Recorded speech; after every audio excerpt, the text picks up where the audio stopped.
day to be part of this wonderful summit that for me personally, it has been something that I've been looking forward to for quite a while. I hope we'll have a good audience that will be very interactive because this discussion affects all of us. I would like to invite some of our panelists to join me on stage. But first of all, I'd just like to say a bit about this session and maybe about Pathfinder. I work with Pathfinder International as the country director in Nigeria. And for those of us that are not so familiar with Pathfinder, we're a locally led global network working to champion reproductive health. And we work across Africa, Asia, and the Middle East. We actually envision a world where everyone, even in the most challenging environments, have what they need to be healthy, to thrive, and to live the life they choose. We believe that investing in women and girls grows economies and builds healthier future. And you can see why we're in this summit very actively participating. Before I just go forward, you can see me wearing orange. How many of us know why I'm wearing orange? Great. So we have a number of people that know why we're wearing orange. Sadly, I don't think more than half of the hall are wearing the orange. But for those that don't know, we're actually in day 4 of the 16 days of activism against gender-based violence, which started November 25th and ends 10th December. This year's theme is Unite. Why do we unite? Actually, to prevent violence against women and girls. And the hashtag is what? No excuse. No excuse. That is the hashtag, no excuse. Why don't we have any excuse? Because we have been doing this for quite a while. And I think by now we should have really identified what we need to do to prevent gender-based violence. So just a bit of a description on this panel. The topic, as everybody mentioned, and the title is Women's Agency and Health, Navigating Challenges and Driving Inclusion. Maybe all of us have heard what agency is, but I'm sure my panelists will do justice to this topic because they are very seasoned professionals that have been working in this space for decades, and I'm very happy to sit with them to discuss this panel. So let me call on our panelists first of all. Can I have my sister, my friend, Baba Funke Fagbemi, the Executive Director of Center for Communication and Social Impact. Baba Funke Fagbemi has been working to support communications for health for a very long time, and she will share with us her experience and that of her organization today in addressing women's economic agency as well as the intersection with health. I also have Madam Hansatu Adegbite, who is the Executive Director of WIMBIZ. WIMBIZ is Women in Business. You can see how powerful this session is, right? Thank you, Hansatu, for being here with us. I also want to invite another very powerful voice to this discussion, Hajia Hawa Ibrahim, who works with Form 1, that is Federation of Muslim Women Association of Nigeria, and is also a member of the Wives of FTC Chairman, Grassroots Women's Advocate. So she's a grassroots women advocate. She's one of the wives, and actually the representative of the Wives of FTC Chairman. She's a midwife, a very seasoned midwife, and also not chairman, traditional wives have been corrected. So Hajia Hawa has a lot of experiences that she will share with us. Can I also know if I have some of my other gender that are here? Dr. Samson from UNFPA, are you here with us? If Dr. Samson is here, please, I'd like to have him. If Dr. Samson is not here, we also have Michael Elesami from the World Bank. Is Michael anywhere in this hall? Michael Elisa, Great, from the World Bank. So we have the voices of our development partners with us. He's a senior social development specialist who has been supporting the Nigerian development space, including the women's economic empowerment and gender issues for quite a while. Do we have Tijani Hamza Ahmed? Is Tijani Hamza Ahmed the acting country director of Oxfam Nigeria? Is he with us? If he is, then we will have him. If not, whenever he has the chance to be here, we will continue. Just to give a brief before we start, we all know that in Nigeria, the intersection of women's agency, economic empowerment, and health reproduces it's a very complex intersection and landscape. There's some progress on one end, and there are some persistent challenges on the other end. We know that there has been a bit of movement, especially in understanding that women's agency and also their participation in different sectors of our society is important, and has really moved an inch. For instance, in the political space, in the last administration, we only had 7% of women within the cabinet, but now we have 19%, a far cry from even the 35% affirmative action. So that's why we say there's a little of progress, but not anywhere close to what we expect. But there are many challenges that persist, especially related to gender-based discrimination, limited representation across leadership roles, which we're going to talk to most of our panelists about. You know, leadership is very important, and we need to have a good representation. In addition to, we have issues around child marriage, the overall health of women and girls, because for us in the health sector, we know the importance of women's economic empowerment to maternal mortality, to infant mortality, and the overall well-being of families. Education, the intersection of education and health and skills empowerment is another critical role that we need to ensure we don't forget.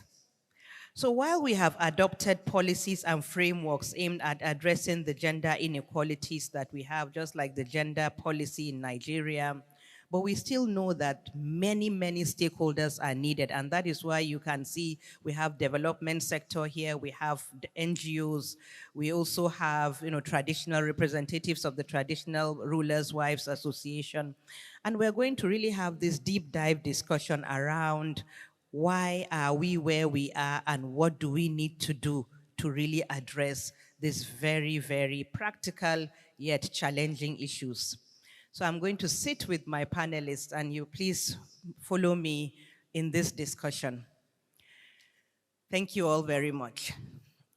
So just to ask the question, I'm going to try and use the little time we have to make sure we get the best out of these very seasoned specialists that are sitting here with me. And to start, I really want to start with my sister, Baba Funke. They have been doing a lot. CCSI is, I think, 15 years old now. They are teenagers. That means they have been part of both understanding the issues as well as proffering solutions to address women's agency, economic empowerment, and health. So I want you to hold those three words: women's agency, economic empowerment, and health, because that's what we're going to be talking about throughout today. So, ma'am, in your work at CCSI, can you just share with us some examples of the strategies that you have been able to really implement that have been successful? Because we're trying to talk about the successful strategies and how we can all replicate and also scale up so that at least we don't only talk in this room. The message with this panel is that it's not about just talking to us that are here in the panel, in this room, but the message should go beyond us and to also be a call to action for governments, for communities, for decision makers at all levels. So, ma'am, as I said, what are the examples of strategies that have been successful in your view that CCSI has done and supported both the government and communities to address the issues around poor economic empowerment and improving, or advancing health and well-being of women generally. Thank you. Thank you very much, Amina. Good afternoon, everyone, distinguished ladies and gentlemen.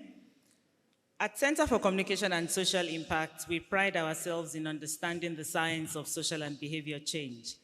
And you will agree with me, if we're here to build bridges, like our learned colleagues in the law profession will say, I would like to put it to you that social and behavior change is actually a bridge builder. Because social and behavior change is the science that connects a lot of the thematic issues that we deal with.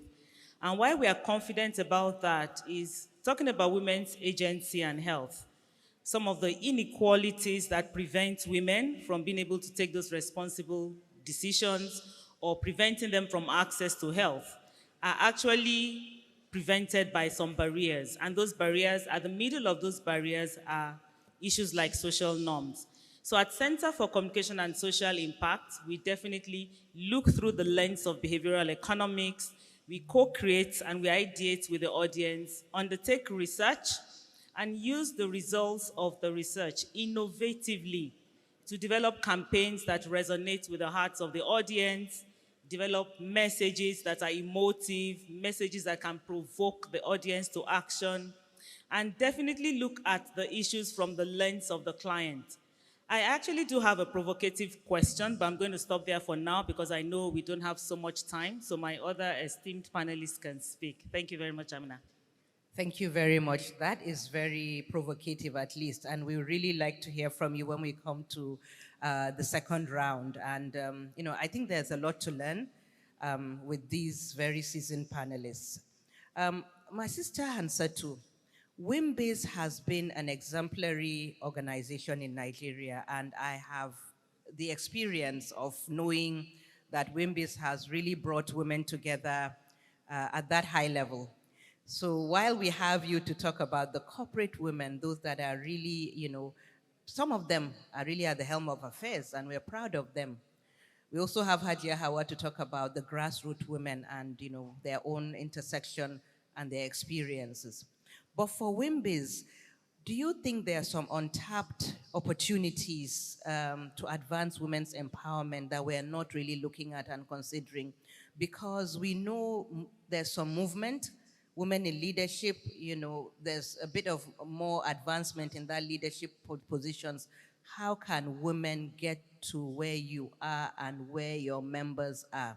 What opportunities are there? And please, write down your questions because I'll definitely give you time to ask a few questions. Thank you. So over to you. Thank you, Dr. Amina. Okay. Thank you, Dr. Amina. First of all, let me even commend the NESG and PIC for putting gender strongly on the agenda. Because for me, I think the number one untapped resource in Nigeria are women, and more women in leadership positions first. So WIMBIZ as an organization exists to see an increased representation of women on decision-making tables in leadership positions, whether in business, whether in management, or in the public sector. And you just asked that, what are some of those untapped opportunities? Number one is just having women on decision-making tables. It is an impossibility to have a population of over 200 million women in this nation, and you have less than about 4% taking decisions on those tables in the public sector. You have less than 20% on corporate boards. You'll have less than 10% again in the business space. Even when you are assessing those that are in business, they are in the micro level. How many female trillionaires, billionaires, and millionaires do we even have in Nigeria? And so when you begin to look at some of those things, you now realize that for me is the number one untapped resource and the opportunities we are losing. Why? Because it has a significant economic cost on our nation. We like to celebrate what is happening in other countries. We like to celebrate when we see people rising to the top. But when you have people in those positions, looking at people like Dr. Ngozi Okonjo-Iweala at the World Trade Organization. She will be speaking on things that are to the benefit of Africa and even her country in that respect. So the more we begin to ensure that we create spaces for women locally, it has a global implication on our economy. And I will also say, Dr. Amina, because you know this thing, I'm very passionate about it. If you start now, I will not stop. But I will also say that there are various areas that we need to consider. Things like gender responsive budgeting. There are areas in our budget that must be allocated for women to give them an opportunity to begin to make significant contribution to this nation. A lot of the health aspect I won't talk because I have all the experts here, and I will leave Michael to talk from a World Bank perspective. But when you are looking at affirmative procurement in a nation as large as this, if you see the budget that we have, less than 1% of women have opportunity for public and private procurement. You can imagine that gap. Look at the trillions and billions that are spent in this nation on an annual basis. But only 1% of women-owned businesses benefit from that. And we all know that when you give women an opportunity to be economically empowered, they are not thinking of side tricks. They are thinking of how can they improve the community. And so that is what we are talking about. Thank you, Dr. Amina. Thank you very much. I'm not sure what my husband would think with this one. But it's good that he hears it so that we'll talk about it later. Thank you very much for that passionate appeal. And I like the fact that you talked about gender responsive budgeting. You can imagine how much we have within our country when we talk about internally generated revenue in terms of their economic well-being. They are supported in terms of their agency, and that way they can access better health care. Hajia Hawa is a midwife. She has a lot of experiences here in terms of the intersection between health and economic empowerment. Please, ma'am, over to you.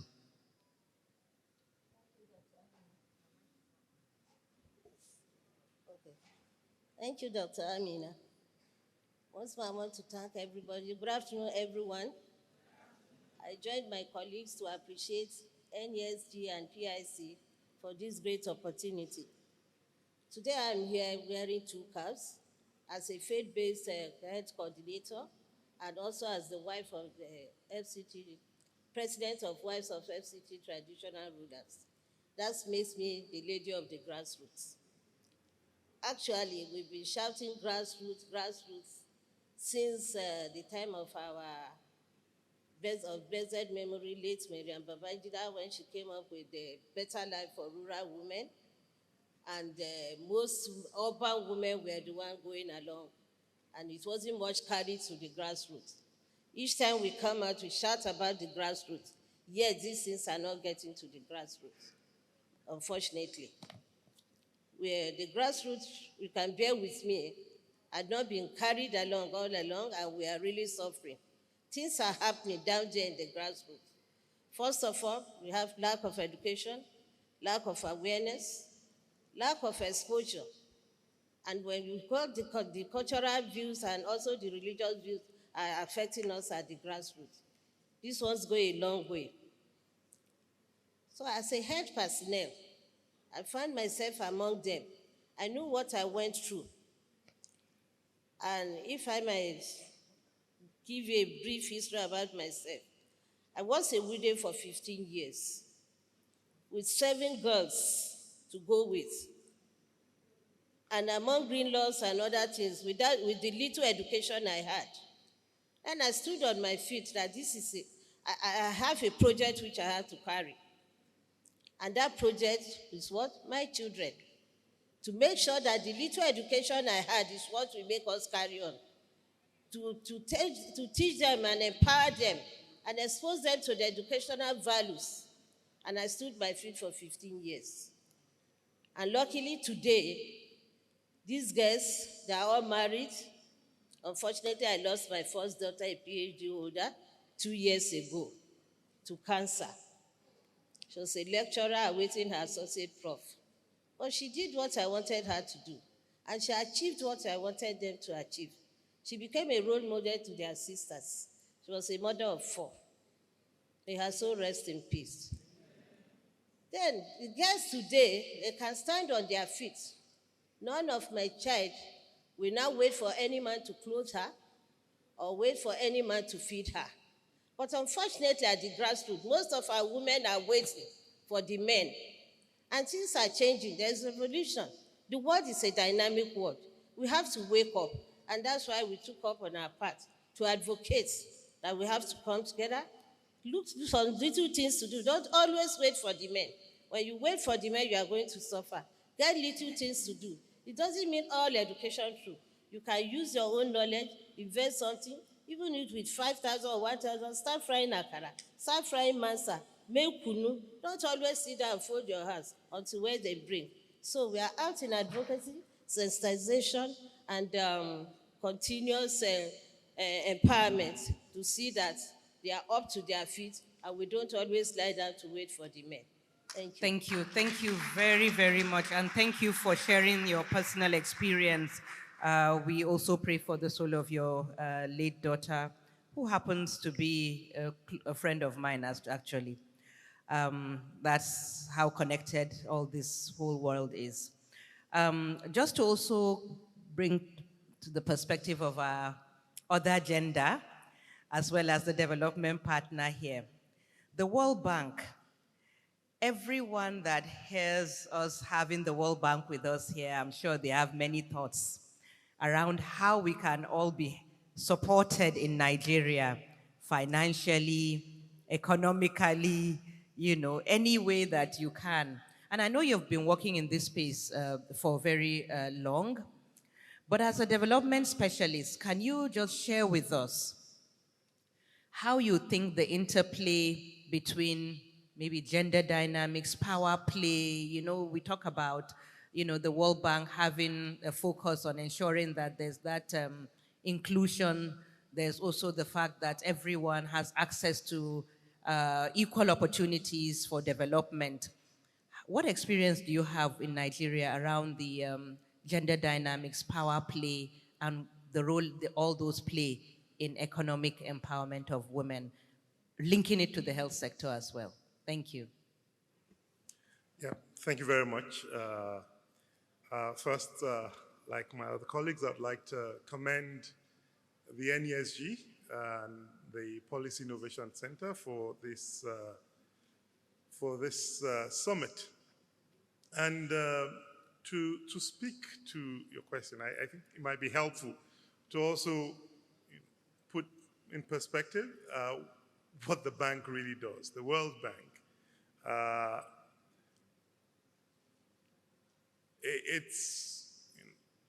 You can describe the bank as a development cooperative where members put money and can take money from. And so the World Bank is owned by member countries, including Nigeria. And the Honorable Minister for Finance is on the board of governors of the World Bank. So the work we do in Nigeria and in every other country we're present in is to support the development agenda of the government. And that's why all of our resources goes to support the government. Now that said,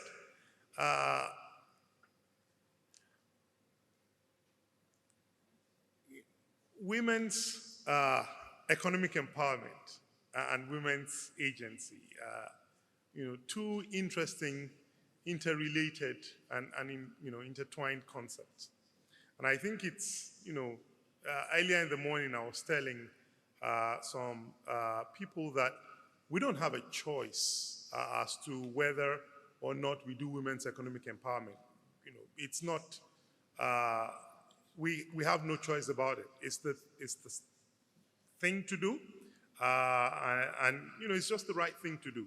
Investing in women, as they say, is smart economics. So there's no alternative for us, especially when we also realize what we as a nation and as a people are losing by not investing in our women. We have a report that shows that by addressing gender gaps in the economy, we can unlock between $9 to $22 billion. Nigeria can add between $9 to $22 billion to its GDP. So, if we don't do it, we are all losing. Now, I think for us as a bank, the way we approach this is through what we call SWAG, support to women and girls. And it's using the lens of the 4 E's. The first is educate. So how do we ensure that we support the government to educate girls, and that girls across the country can get education? The second is employ. So creating opportunities, employment opportunities. The third is enhance, and that speaks to health. And the final one is empower. And across these 4 pillars, we are supporting government of Nigeria's different programs. The first, on Educate, the Adolescent Girls Initiative for Learning and Empowerment, called Agile, in a number of states. It's a portfolio of $1.2 billion. For Empower, we have the Nigeria for Women program, which is supporting women to improve their livelihoods and targeting poor and vulnerable, and particularly unbanked women. On the enhanced side, we've got a portfolio of projects supporting nutrition, accelerating nutrition, addressing maternal, newborn, and child health. And on the employ, we've got also a portfolio of programs including financial inclusion, skills, and the rest. But I want to be clear here that in all of these programs, none of them is the World Bank's program. They are all Government of Nigeria programs that are financed, supported by the bank. And that's what we do. What we do is finance these programs while government implements them at the national and subnational level. Now, if we ever going to get to that point where women and girls in Nigeria can achieve their full potentials, then it's important that we address, some of the key constraints. And one central constraint, and I think was mentioned by one of the panelists here, is social norms. These norms, discriminatory gender norms that limit women, and girls from achieving their full potential, from being able to, take decisions over their, income, ability, even over their bodies. And all of these issues, you'd find where women are unable to make these decisions about, job, their lives, their reproductive health. You'd find these kind of, communities, societies, households tend, to have a lot to lose. And that's why I think, for me, it's quite exciting that we're discussing this here on this panel. And, thanks to Pathfinder, because often what tends to happen is we look at these issues in isolation. Women's health. But how are we going to deal with, women's health when a woman can't decide whether or not she can see a doctor, right? How are we able to, tackle women's health heads on when, the person who needs to give her permission to see a doctor, or who needs to give her permission, or whether she even has a baby or not. Yeah. Thank you. Yes, very true.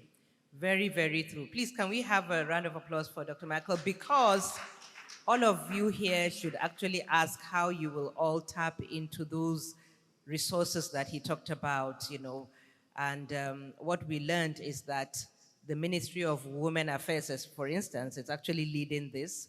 And as part of the message, Dr. Michael, before we leave, you can let us know how we are all going to be able to tap into that, because of the resources. And we have a lot of women that can actually be part and parcel of I think it's the Women Empowerment Program.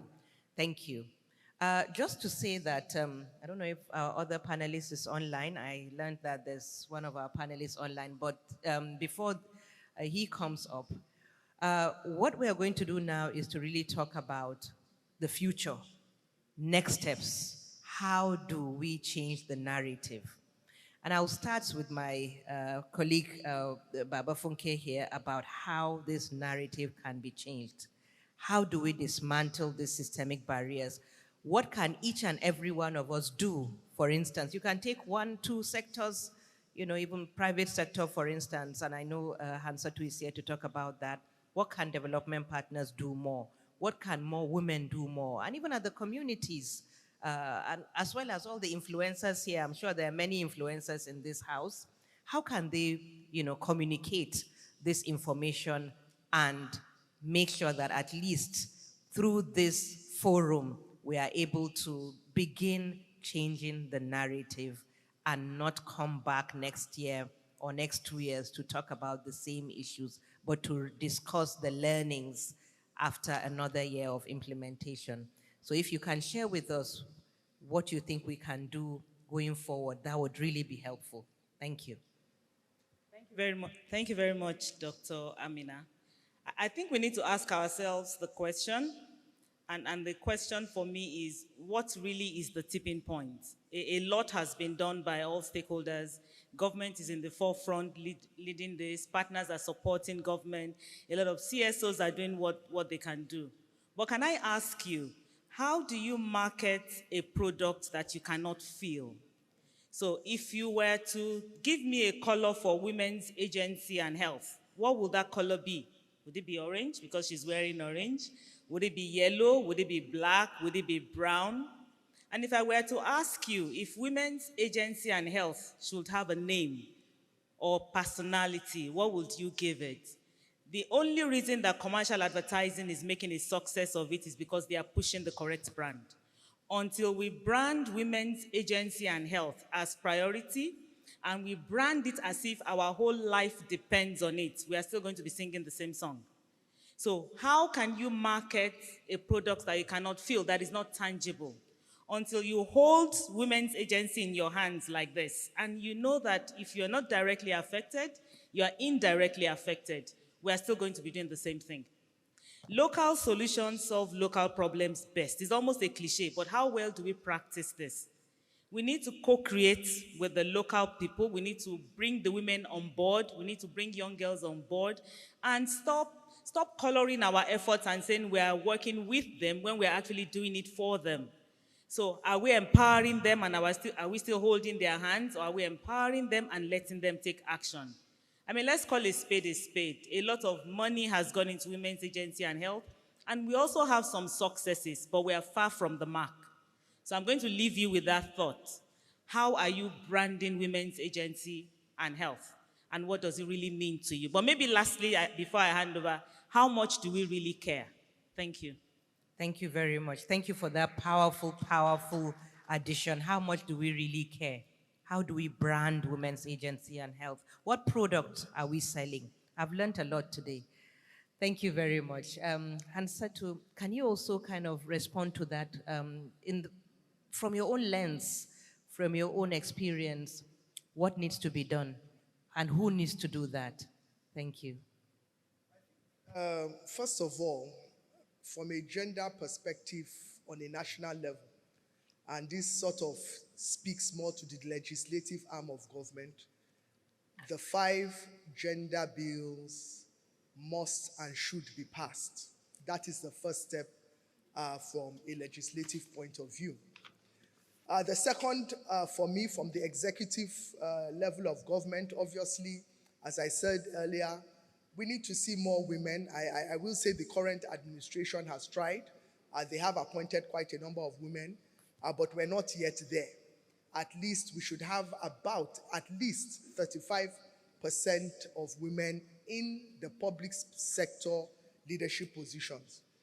If you are looking at stakeholders on the business and private sector side, we're talking about CEOs, and we're also looking at the boards, executive boards. Same thing, from an entry level, middle management level, senior management level, board level, and executive level. We must be deliberate by having internal policies that will ensure that at every level we have female representation in any kind of category of leadership. Because I think one of the few organizations that have gotten it right in the public sector are organizations like the Central Bank of Nigeria, and that is because a woman years ago ensured that she paid the price for other women to also be able to have a seat on the table.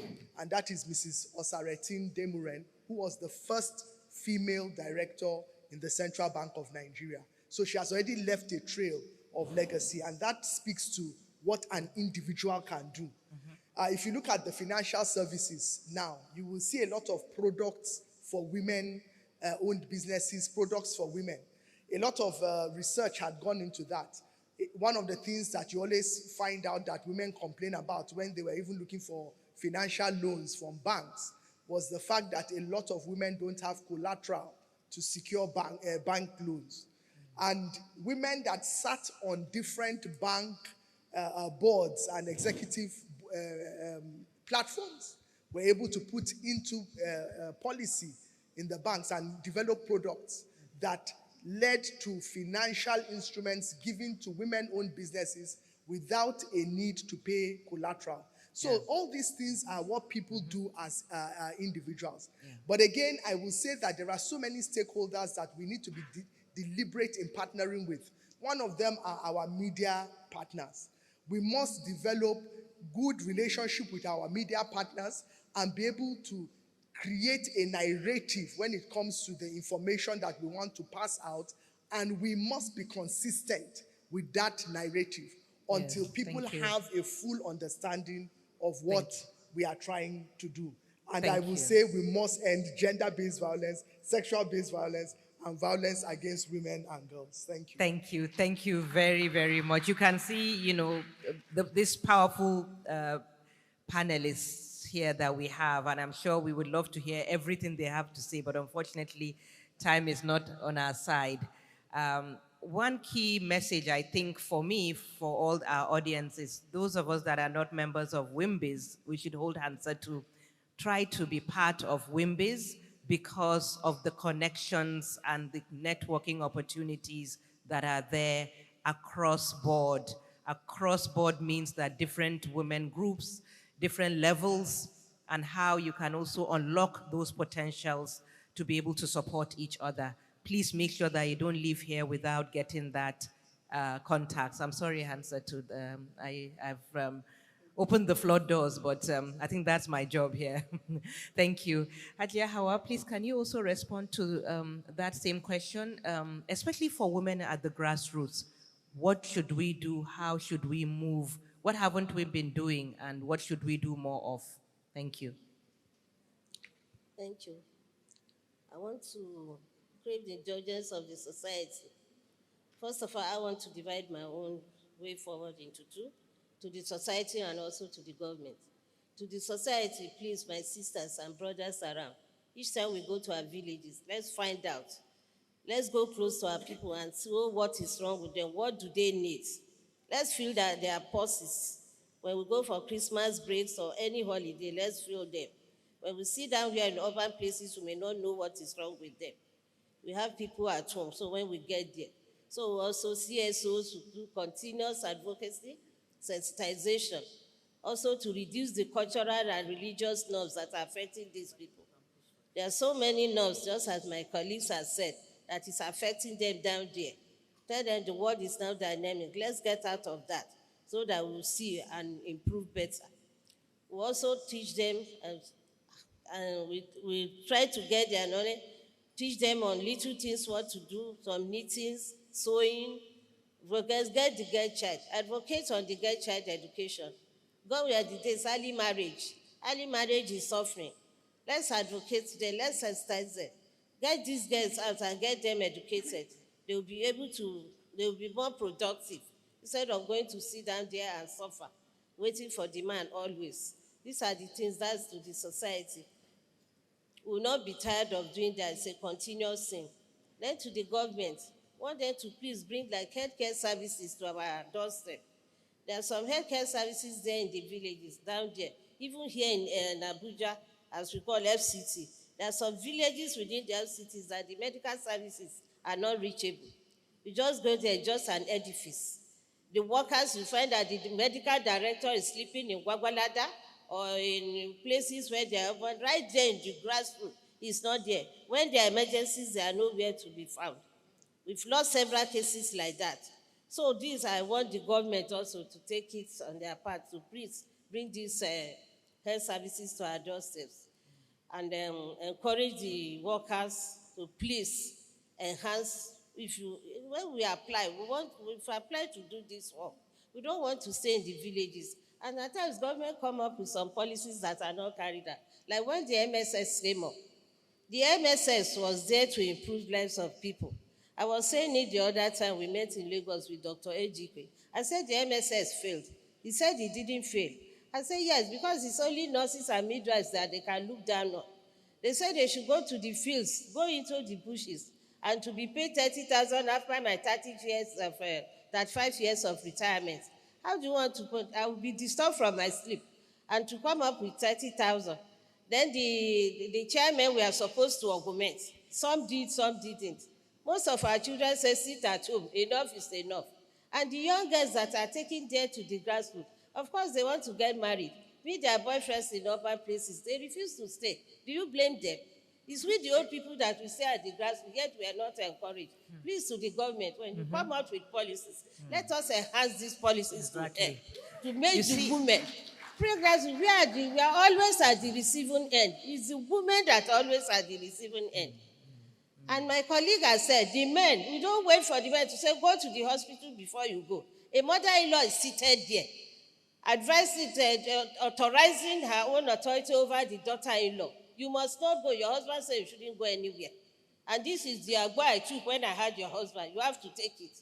And she has to obey. Thank you, Yes, Hajiya so Hawa. I am sure that I would love to hear all this more. Yes. But, one important thing for you all to know is that this is practical. This is what is happening. And I know you are all Nigerians, most of you anyway. And for those that are hearing from, wherever in the world, these are practical issues that we have in our communities. And that is why the perspectives from Hajiya Hawa cannot be overemphasized. It's so important.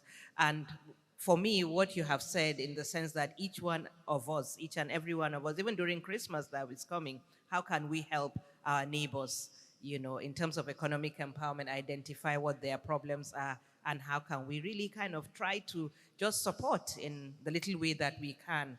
But I like also the idea of the healthcare providers themselves. There's no health without providers, but the providers are also human beings. They need economic empowerment, right? Thank you for that. So, Dr. Michael, now we're closing with you, and then we'll just have a few questions, and let them be brief, please, the questions, so that our panelists can answer as much as they can before we round up. Dr. Michael, you've heard everything that has been said so far from different perspectives. In your own view, what can you say the government should also do to bring all this together? Because at the end of the day, individuals can do what they can, communities can do what they can, the corporate sector can do what they can, but we need the policies, we need the implementation, and we need the enabling environment of government. And then with the support of World Bank and the likes, how can we ensure that we have a narrative, or we have, should I say, a progress report in the next 1 year based on these discussions? Thank you.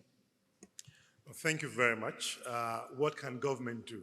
think there's a lot that government can do, and and at different levels. But I'll give you an interesting example. I spoke about the Nigeria for Women program. So sometime last year, the federal government decided it wanted to, expand this into a national program. It's currently being implemented in 6 states as a pilot and wanted to expand into a national program. Now, what did the federal government do? They used this to incentivize action from the state. And so together, because we're expanding from $100 million to, with additional 500 million. So look, any state that wants to participate in the Nigeria for Women Scale-Up must meet 5 demonstrated commitment criteria. The first is the passage of the Violence Against Persons Prohibition Act. So if you had seen towards the end of last year, a number of states were passing, that was one of the reasons. The second was that any state who wanted to implement the program must have a center or services, survivor-centered, GBV, survivor-centered services. And so maybe a SAC or something similar. And so you would have seen, again, many states, quickly did that. The third was that they must have a policy or law that recognize women's savings groups. And the fourth was multi-sectoral coordination structure, recognizing that any effort at women's economic empowerment requires multiple sectors and multidisciplinary. So finance, education, health, water and sanitation, women affairs, and the rest of it. And the fifth was that any state that wanted to participate in the program must immediately allocate in its budget and release 450 million naira. You wouldn't believe this. When this criteria was developed, I thought, oh, this is going to be quite tough. Within 5 months, about 23 states had met that criteria. Wow. Give Nigeria a round of applause, please. Yeah. And so this is how, what can be done. Yes. So how do we incentivize? Exactly. But there are also other aspects. One is the other is, policies. You mentioned earlier this year, Nigeria did its first women's economic empowerment policy, which, though at the federal level, many states have now expressed interest, to domesticate. But there are also interests from across the region, Kenya, and a number of others. But then how do we also mobilize resources, to support this? The final is also example.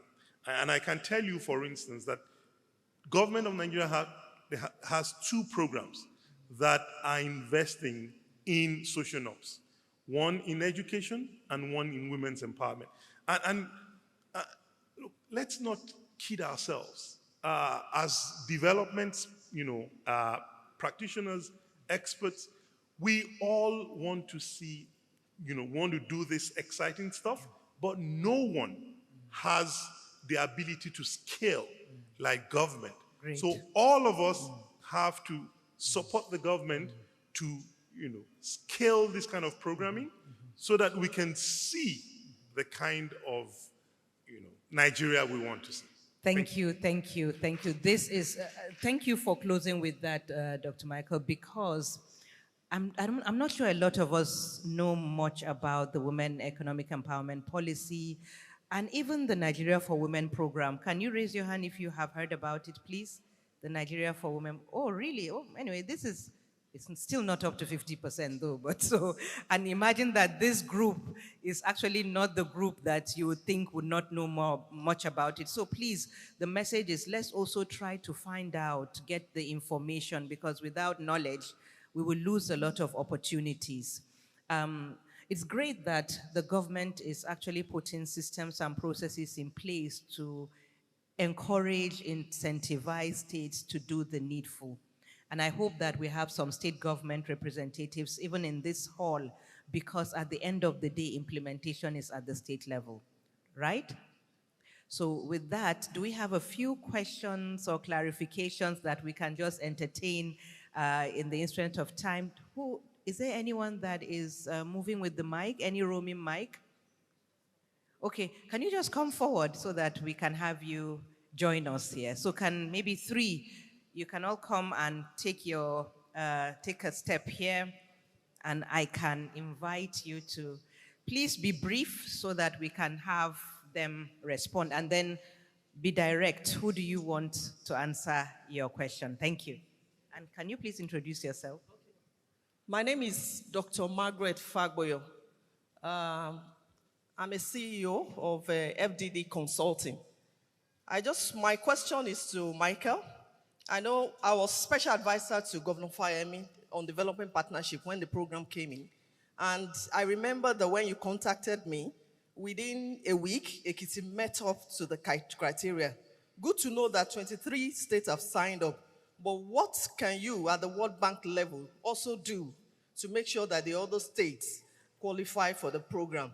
And just to say that involving women is good economics. It's not a favor to women. Thank you. Thank you very much. Can we just have the questions first? You can document your answers. Hello, good afternoon. My question is to all the finalists. Good afternoon, everybody. My question is to all the panelists here. So, my name is Akitade Oluwafunbulayo. I advocate for mental health, and I'm just 21 years old. Now, I have been through situations where I've tried to reach out to people that are in power, to people that have the voice, people that have the, the platform in how we can help and advocate for this. The thing about Nigeria I've noticed is if you do not have connection, you don't have a voice. It's just the truth. There are certain situations where I've walked up to people, introduced myself, this is what I do. How can you help me? Not just about funding. It's not always about funding. Sometimes we just need a collaboration. We need a platform on this is what I do. And so now, situations where I've reached out to the right places and I have not gotten any response, sometimes they will just shove you aside who are you? Hello, what do? You introduce yourself. Some of them will tell you, okay, this is my card. You can reach out to me. And then you reach out to them, you call them, and then they'll tell you, they're so busy, and we'll call you back, and you never get any response. So that's my question.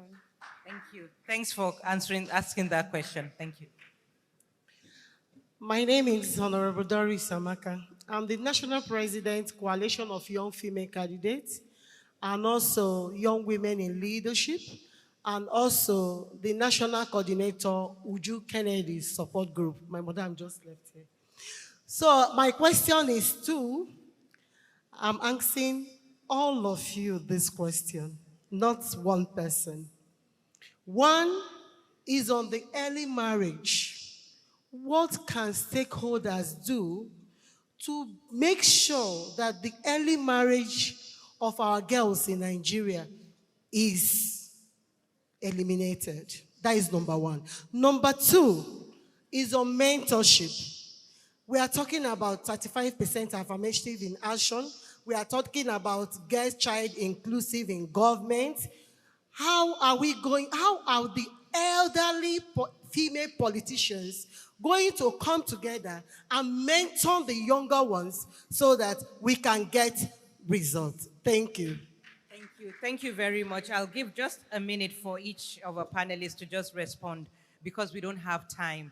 I can see someone raising their hand. Oh, please, can the guy come here? There's one person. Please come and, I've been warned, so please just be quite brief because these are very pertinent questions and I like the fact that they are practical. And this is the forum where you will be able to ask these questions and get our panelists to respond. Please go ahead. Introduce yourself, please. Okay. I am Abubakar Idris Sadiq, the founder of Healthware Initiatives. My question goes direct to the panelists. As a Nigerian, people with culture and religion, whenever discussions around gender inclusion and empowerment comes, one of the fundamental things that sometimes we tend to neglect is the issue of how powerful our norms and our religion is. And whenever we are working around changing the narratives, we neglect such things, most especially in the northern Nigeria. So how or what have you people been doing to ensure that you work with people that are cultural and religious to ensure that the inclusion of women is at the stage? Thank you so much. This is my question. Thank you.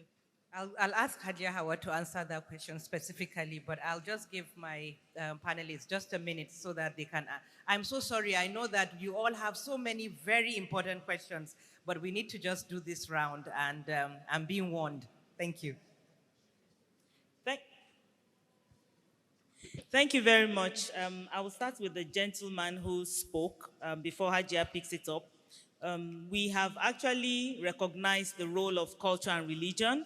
And for example, at CCSI, we never circumvent culture and religion in designing our strategies, which is why we work with religious leaders. In fact, the successes of our programs, because we are addressing social norms, is because our strategies have been able to embrace culture, embrace religion. The mistake with a lot of campaigns is that the strategy tries to fight culture or fight religion, and that never works. So we've learned from that, and we are doing things differently. Maybe we can talk later after the conversation. Thank you, thank you, thank you. Okay, so I want to address the young lady that talked about she has met so many people.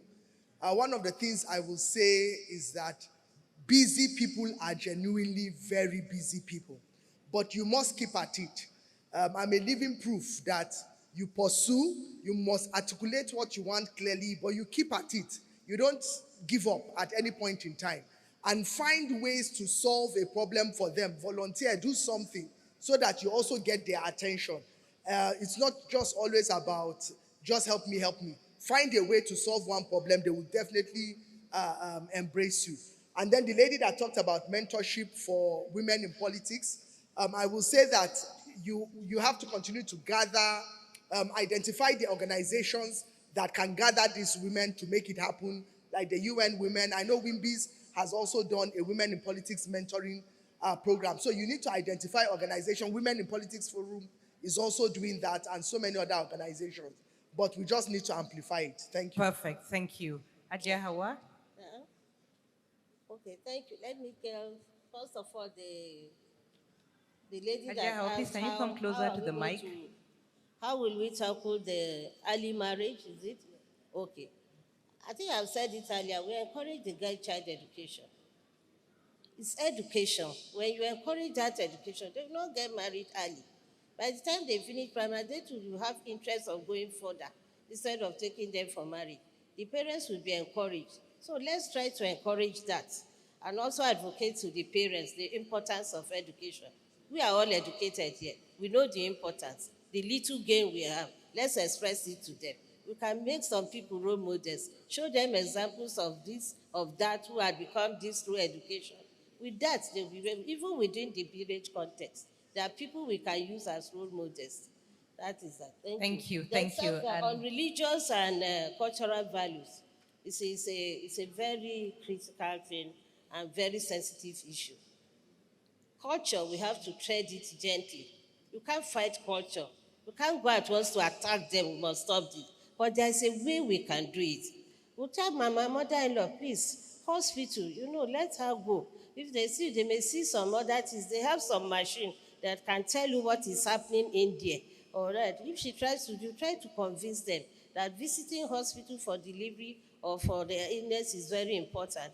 And in religion also, I said I'm representing faith-based. In my 4-1 organization, Federation of Muslim Women, we advocate.